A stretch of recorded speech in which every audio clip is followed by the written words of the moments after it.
ask you a question. First of all, I liked your speech very much. Oh, thank you.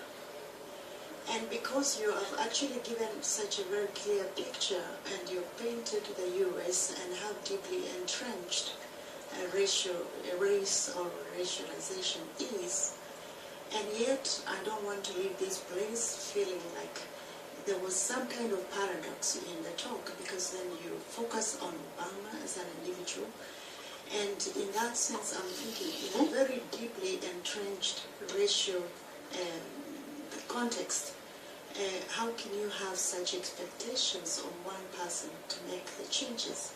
Because then I see between a researcher and an activist, and is there a problem there? Well, obviously I don't put I come from a social movement tradition in Puerto Rico. Okay, I mentioned already I came to the U.S. as a sort of vulgar Marxist social movement in the class tradition. I work with poor communities in my country, dealing with housing issues in the 1980s, early 1980s.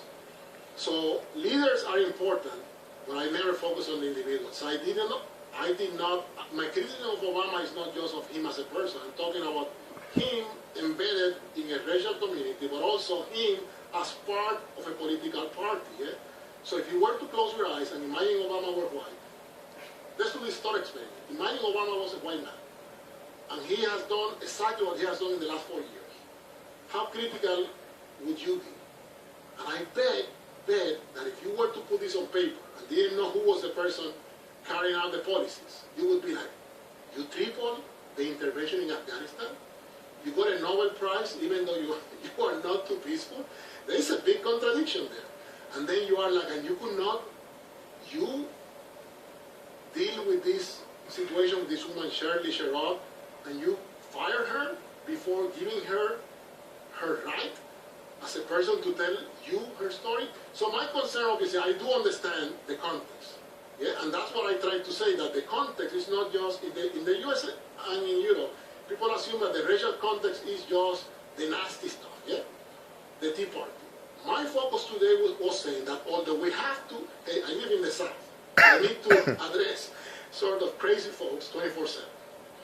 But let's be honest, we have changed the racial order, and we still have the crisis in Nebraska and North Carolina. But normative racial domination is not based on the Klan or the Tea Party folks. If that were the case, we go back. How come Obama was elected? Obama got in 2008 as many votes from whites as Bill Clinton.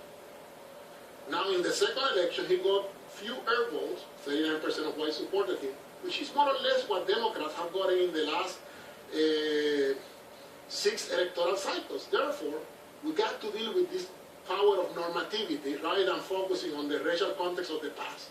So as a person of color, I watch the crazies because they can kill you, but I also watch the folks who tell me, I love you, I love people like you.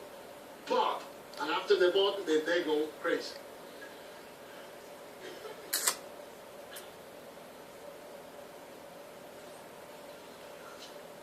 Thank you so much for your talk. My name is Fateh Farahani from Stockholm University. I have 2 questions.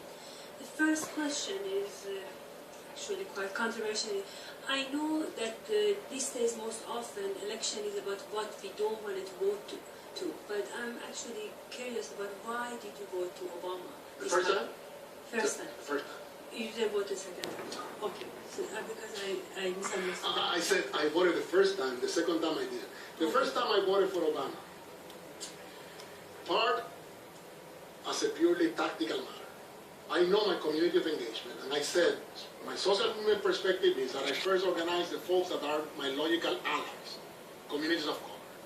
Had I not voted for Obama, the space, which was already limited for me to be critical of Obama, would have been reduced to close to 0. Okay? Even as it was, even though I voted for him, in every talk I gave, you know what kind of question I got? Are you a Republican? I'm like, no, I'm not. I think that McCain is a fascist. How much deeper can I express my critical stance on the Republican Party? And then I try to put people in the problem is that we're assuming that politics is about electoral politics. And that is a small slice of the political terrain. And in the US, more than in Europe or Latin America, Americans are trained to believe that politics is about elections. We in Latin America believe that politics is about social movements. Yeah? Elections are related but not central to the political activities of groups and organizations. In the US, politics have been reduced for the last 30, 40 years to vote every 4 years. So that's what I voted. I also voted because my lovely wife had this beef with Hillary Clinton. And the day of the election was a rainy day in North Carolina, and I was thinking of not going. As a colonial subject, and that's what we Puerto Ricans are in the US, I thought, why should I be taking part in this election? Nothing is going to change for me and my folks. Yeah? But my wife was like, yeah, but this is an important historical election, and remember Hillary, she was so racist, etc. Anyway, so I ended up voting, and do I regret? I have concerns. Yeah. At that time, I had one option, and it wasn't voting for McCain. There was a black woman running. What was her name? You remember what was her name? Maybe the black woman who went to Palestine. But anyway, so I had an option. I didn't exercise that option. This second time, I decided I already earned my tactical space, and I don't need to make the same mistake twice. Then you have a second question. My second question is how your analysis become more complicated if you add gender analysis.